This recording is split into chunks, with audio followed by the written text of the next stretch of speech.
Good morning दोस्तों। एक बार आपका फिर से स्वागत है आपके अपने चैनल बीबी सर यूके में। तो मैं उम्मीद कर रहा हूं कि आप लोगों की तैयारी बहुत बढ़िया चल रही होगी। ठीक है दोस्तों, तो जैसा कि हमने हिंदी का सेशन स्टार्ट कर रखा है, तो हिंदी में ऑल एग्जाम के लिए है। जैसे देखो, सेंट्रल के एसएससी का एग्जाम देते हो, यूपी में देते हो काफी सारे एग्जाम, और उत्तराखंड में देते हो। तो स्टेट लेवल के एग्जाम में सभी एग्जामों पे आपका हिंदी का सेगमेंट पूछा जाता है। तो हिंदी का देखिएगा, सबसे पहला टॉपिक मैंने आप लोगों को कंप्लीट करा रखा है वर्णमाला। तो इसके बाद जो टॉपिक पढ़ाया जाता है वर्तनी। वर्तनी आप लोगों को शुद्ध लिखना आना चाहिए, और ये सवाल कई बार पूछता है, 1 या 2 अंक का बार बार पूछा जाता है। तो आज इसके बाद का जो नेक्स्ट चैप्टर है संधि। कौन से चैप्टर है? संधि। तो आप टॉप हेडिंग डालेंगे संधि। ठीक है दोस्तों, काफी इंटरेस्टिंग टॉपिक है संधि, हेडिंग डालेंगे आप। जहां से एग्जामिनर बार बार सवाल बनाता है उस टॉपिक का नाम है संधि। कुछ भी कहो, लेकिन संधि से आपको हमेशा सवाल बनेगा ही बनेगा हम आपके लिए। ठीक है दोस्तों, अब देखेंगे संधि में किस तरीके के सवाल पूछे जाते हैं, कितने टाइप के सवाल यहाँ देखने को मिलते हैं। तो देखिएगा, यहाँ आप लोगों के लिए एक तो पूछेगा कि संधि कितने प्रकार के, संधि के प्रकार पूछा जाएगा। इसके बाद जो आपको पूछा जाएगा, यहां संधि में कौन सी संधि है, संधि में कौन सी संधि है। इसके बाद कि संधि की पहचान, संधि की पहचान करनी होगी कि गुण संधि है, दीर्घ संधि है, वृद्धि संधि है, इस तरह के। इसके बाद विच्छेद करना आएगा आपके लिए। ठीक है, इसके बाद क्या आएगा? विच्छेद कैसे करते हैं, इसके बारे में इसके बाद सवाल पूछा जाएगा आपके लिए। अब देखिए दोस्तों, स्टार्ट करते हैं टॉपिक संधि। सबसे पहले संधि को आप 2 भागों में तोड़ेंगे। कितने भागों में तोड़ेंगे? 2 भागों में। देखिए, संधि का हमने किया विच्छेद ही कर दिया। ठीक है, अगर हम इसका विच्छेद करेंगे तो देखिएगा, सम धन धी, यह 2 शब्दों से मिलकर बना है सम धन धी। सम का अर्थ होता है संपूर्ण या संप्रेयक, संपूर्ण या सम्यक, सम्यक या संपूर्ण इसका अर्थ होता है दोस्तों। ठीक हो गया। अब देखिएगा, धी का अर्थ क्या होता है? जोड़ना। क्या करना दोस्तों? जोड़ना। अब देखिएगा, क्या जोड़ना? जब 2 शब्दों के बीच में कोई वर्ण होंगे उनको जोड़ना। अब देखेंगे, सम्यक या संपूर्ण शब्द को जोड़ना ही क्या कहलाता है? आपका संधि कहलाता है। समधि, समधि, आपका रिश्ता भी जुड़ेगा कभी ना कभी, और किसी न किसी का अवश्य जुड़ा होगा, तो उसको बोलते हैं समधि। समधि को तो पहचानते हो ना अपनी, तो ठीक है भी, समधि को पहचानते हो तो देखिए दोस्तों, संधि कहीं पर भी हो सकती है। 2 दुश्मनों के बीच में हो सकता है, 2 दोस्तों के बीच में हो सकता है, 2 परिवारों के बीच में हो सकता है, 2 दोस्तों के बीच, कहीं 2 देशों के बीच में हो सकता है। तो हमने तो पढ़ना है व्याकरण। हम क्या पढ़ रहे हैं? व्याकरण का सेगमेंट पढ़ रहे हैं। तो हिंदी व्याकरण में संधि कहां होती है दोस्तों? 2 वर्णों के बीच में। किनके बीच में? 2 वर्णों के बीच में संधि होती है। संधि कितने के बीच में होती है?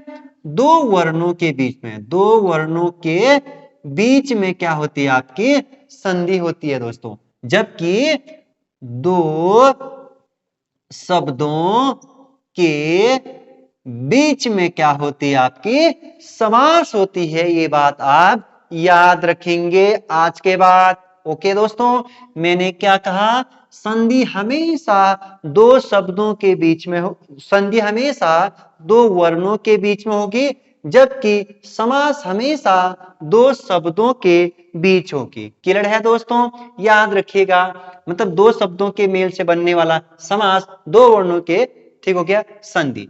अब देखिएगा दोस्तों, यहां पर जो सवाल आपको पूछा जाएगा कि संधि कहां होती है। नेक्स्ट यहां पर हेडिंग डालें, यहां पर लिखेंगे आप संधि कहां होती है। देखिएगा दोस्तों, संधि हमेशा प्रथम शब्द का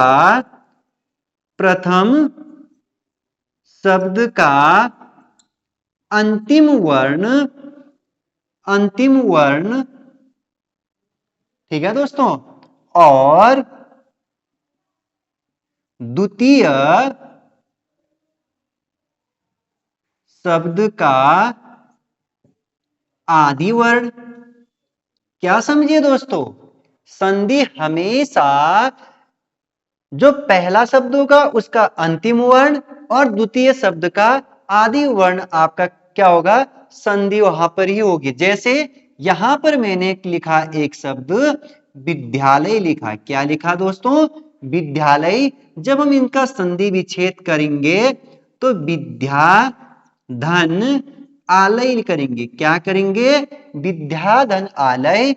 तो देखिए संधि कहां होती है, प्रथम शब्द का अंतिम वर्ण और द्वितीय शब्द का आदि वर्ण पर हमेशा क्या होता है दोस्तों, संधि होता है। ठीक हो गया। अब देखिएगा आगे बढ़ते हैं, अभी भी आपको बने रहना है। देखो सबसे खतरनाक ट्रिक थोड़ी देर में निकलने वाला है, समझ में आए दोस्तों। संधि अगर नहीं आती है तो आज मैं आपको क्या करवाऊंगा, संधि कंठस्थ करवाऊंगा और संधि करवा करके भी रखूंगा। ठीक है दोस्तों।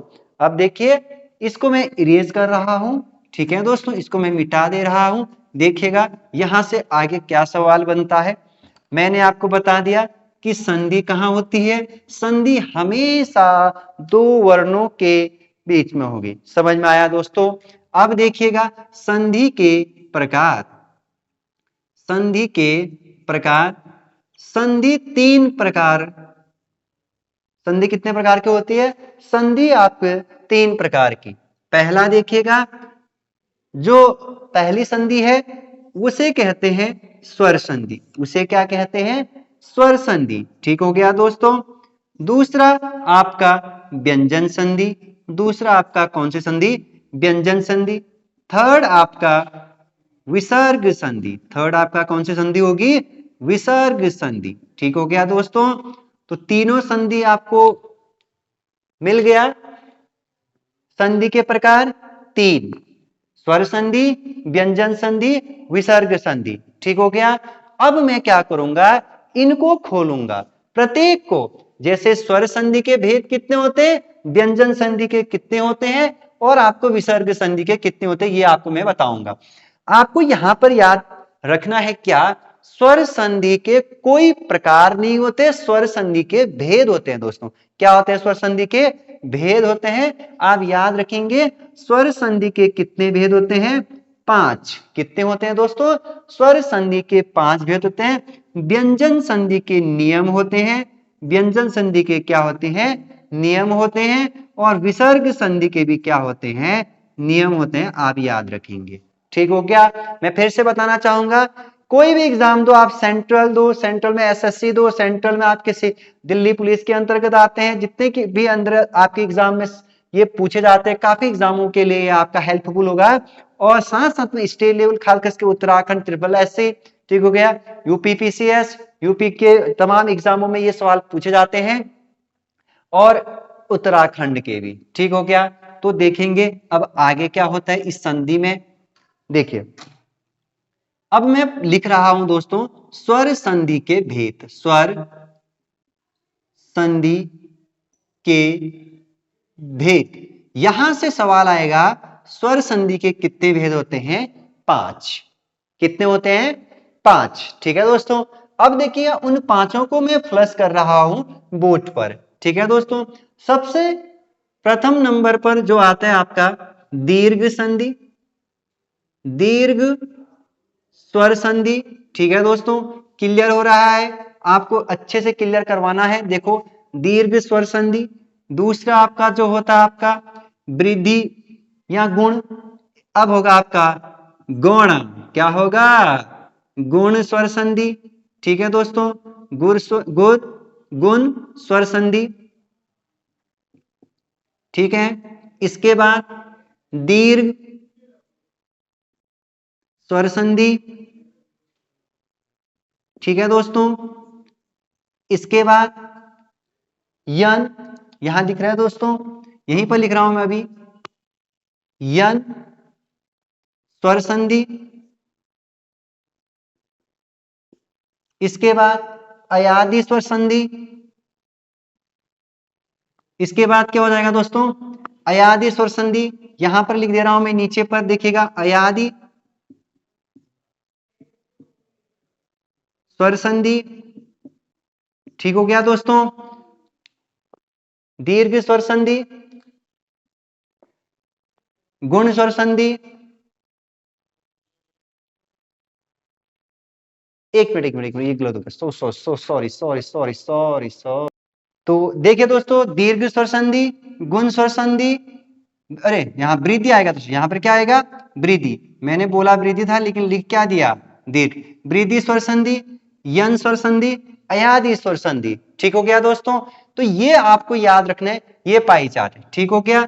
दीर्घ स्वर संधि, गुण स्वर संधि, वृद्धि स्वर संधि, यन स्वर संधि, अयादि स्वर संधि, ठीक हो गया दोस्तों। ये आपके 5 प्रकार किसके हुए, स्वर संधि के, ठीक हो गया, या स्वर संधि के भेद। अब देखिए टॉप हेडिंग फिर से लिखिए दोस्तों, आप दीर्घ को किसको लिखिएगा, दीर्घ स्वर संधि। अब देखिएगा, मैं आप लोगों का जो किताबी भाषा है उसको नहीं लिखाऊंगा, किताब में क्या लिखा है देखिएगा आप, और मेरा नियम देखिएगा, ठीक है दोस्तों। आपको शॉर्ट नियम, ठीक हो क्या, आपको मैं नोट्स दिला देता हूं, नोट्स बता देता हूं, आपको भी ऐसे ही पाई चार्ट बनाना है। ये देखो, जैसा पाई चार्ट मैंने बनाया है ऐसा पाई चार्ट बनाना है, एकदम शॉर्ट, ठीक है दोस्तों। तो ऐसा ही आपको भी बनाना है, एकदम 2 बार बनाइए, 3 बार, 3 बार बनाएंगे डेफिनेटली ये पाई चार्ट आपको क्या हो जाएगा, याद हो जाएगा। लेकिन मैं यहीं पर याद कराऊंगा, देखना दोस्तों, ठीक हो गया। अब देखिएगा, आपकी किताब में दीर्घ स्वर संधि की पहचान, दीर्घ स्वर संधि कैसे बनती है देखिएगा, अ या आ प्लस अ या आ इज इक्वल टू आ बनेगा, ऐसा कहता है, ठीक हो गया दोस्तों। मतलब बहुत लंबा लिखा होता है, यदि अ के बाद आ आए प्लस अ के बाद आ आए तो आप बस सीधे लिख दो ना, अ या आ प्लस अ या आ बराबर आ, ई या ई प्लस ई या ई बराबर भी क्या बनेगा, बड़ी ई बनेगा। ये दीर्घ संधि का दूसरा नियम, उ या उ प्लस उ या उ बराबर बड़ी उ बनेगा, ठीक हो गया दोस्तों। तो ये दीर्घ संधि थर्ड। तो दीर्घ संधि में ओवरऑल क्या बनता है, आ बड़ी ई और बड़ी यू बनता है, ठीक हो गया दोस्तों। तो देखिएगा फिर से, आ बड़ी ई बड़ी यू, ठीक हो गया। अब देखिएगा किताब में क्या लिखा होगा, ठीक है। यदि देखो अ का मेल अ से करेंगे, यदि क्या कहा मैंने, अ का मेल अ से करेंगे आ बनेगा, देखो अ धन अ बराबर क्या बनता है, आ बनता है, ये आपका दीर्घ संधि कहता है। और अ का मेल आ से करने पर, अ का मेल आ से करने पर भी क्या बनेगा कहता है, आ ही बनेगा, ये कहता है आपका दीर्घ संधि।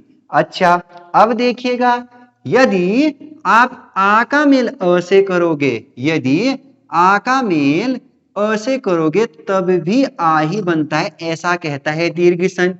यदि आ का मेल आ से करोगे, यदि आ का मेल आ से करोगे तब भी आपका क्या बनता है कहता है, आ ही बनता कहता है, ये आपका दीर्घ संधि कहता है, ठीक है दोस्तों। तो ये पाई चार्ट आपको किताबी भाषा में ऐसा दिया होगा, लेकिन आपको क्या करना है, आपको ये बात याद रखनी है दोस्तों, अ आ प्लस अ या आ प्लस अ या आ बराबर आ ही बनेगा, ये नियम कहता है, ठीक है दोस्तों। अब मैं देखिएगा एक बार इसको छोटी हिंट पर यहां पर कुछ बता दे रहा हूं, देखिएगा पहचान, पहचान कैसे करेंगे, दीर्घ संधि है या कौन सी संधि है, दीर्घ है, गुण है, वृद्धि है, यन है, अयादि है, कैसे पहचानेंगे। एक बहुत बड़ा बच्चों में क्या है, कंफ्यूज है, उस कंफ्यूज को मैं दूर करना चाह रहा हूं। देखिए मैंने क्या बोला, सबसे पहले जो भी संधि दी होगी उसको 2 बार पढ़िएगा, जो भी संधि का शब्द दिया होगा या फिर जो भी शब्द दिया होगा कि संधि की पहचान करिए, उस शब्द को 2 बार बोलिए, विद्यालय, विद्यालय। आप नहीं बोल रहे भैया, आप भी नहीं बोले, बोलिए विद्यालय, विद्यालय। अब देखिएगा नियम पहला क्या कहता है। नियम पहला ये कहता है जहां आपके गलकंड, ये गलकंठ, ये देखो ना कंठ, थोड़ी देर के लिए रुकने के लिए कहें, क्या कहें, थोड़ी देर रुकने के लिए कहें, वही आपका क्या होगा, संधि होगी। वही उसी शब्द पर क्या होगी, संधि होगी।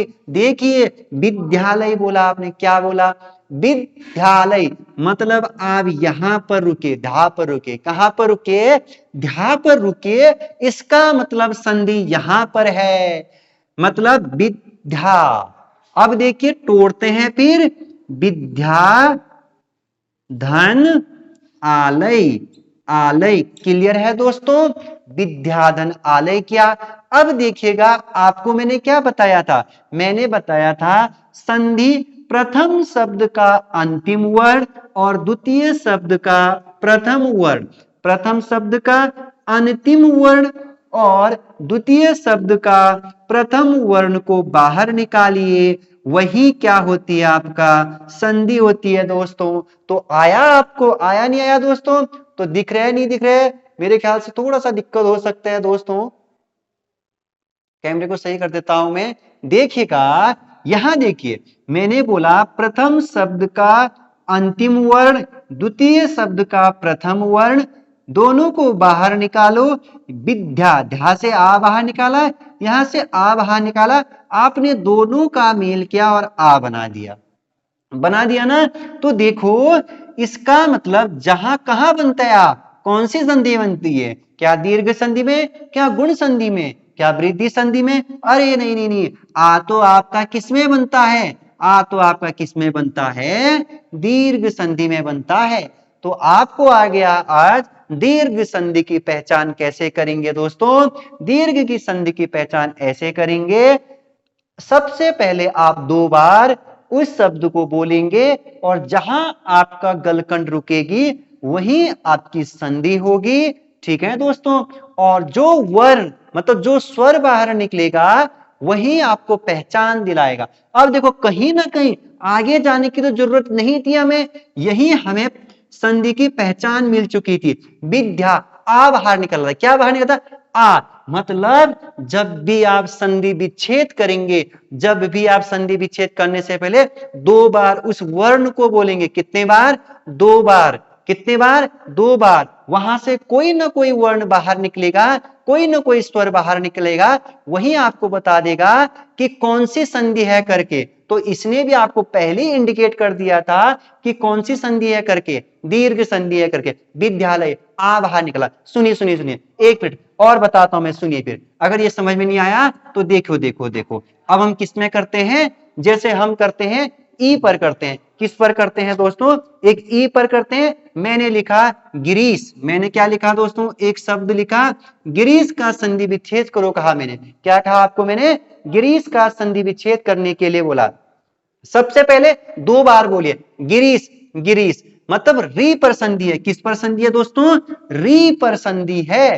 तो क्या हो जाएगा, देखो री पर री बोले तो ई बनेगा, क्या बनेगा, ई बनेगा। वेरी गुड, आपने दो बार बोला और आपने ई बाहर निकाला, गिरीश, ई बाहर निकला, ई तो और कहीं नहीं बनता है दोस्तों, ठीक हो गया। तो दीर्घ संधि, यही पहचान तो होगी, यही हमने जान लिया, क्यों आगे बढ़े, लेकिन फिर भी आगे बढ़ते हैं, देखो कंफर्मेशन करने के लिए।